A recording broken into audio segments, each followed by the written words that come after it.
ஈரோட்டில் பிரச்சாரத்தில் ஈடுபட்ட அமைச்சர் முத்துசாமியிடம் பொதுமக்கள் வாக்குவாதத்தில் ஈடுபட்ட சம்பவம் அப்பகுதியில் பரபரப்பை ஏற்படுத்தியுள்ளது. ஈரோடு கிழக்கு தொகுதி இடைத்தேர்தல் பிரச்சாரம் விறுவிறுப்பாக நடைபெற்று வருகிறது.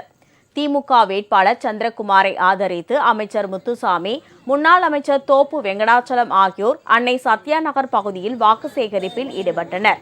அப்போது அவரை முற்றுகையிட்ட பொதுமக்கள் பல்வேறு கோரிக்கைகளை முன்வைத்து அமைச்சருடன் வாக்குவாதத்தில் ஈடுபட்டனர்.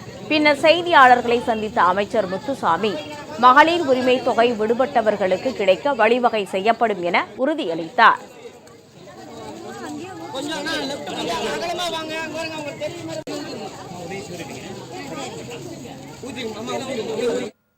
இதனிடையே நாம் தமிழர் கட்சி வேட்பாளர் சீதாலட்சுமி பேருந்து நிலையத்தில் பிரச்சாரம் செய்ய அனுமதி வழங்கப்படவில்லை என கூறி காவல்துறையினரிடம் வாக்குவாதத்தில் ஈடுபட்டார்.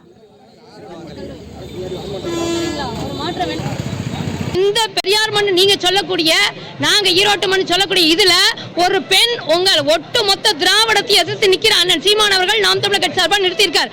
என்னைய ஒருவரை கூட சந்திக்க விடாம வைக்கிறேன். இதுதான் உங்களுடைய பெரியாருடைய பெண்ணிய லட்சணமா நான் கேட்கிறேன். நான் என்ன நினைக்கிறேன்னா, என்னுடைய பாட்டன் முப்பாட்டன் தூக்கி பிடிச்ச கொடி புலிக்கொடி, அந்த கொடியை சுமந்துட்டு அன்றைக்கு அரசியல் பிழைத்தோருக்கு அறம் கூற்றாகுனாங்க.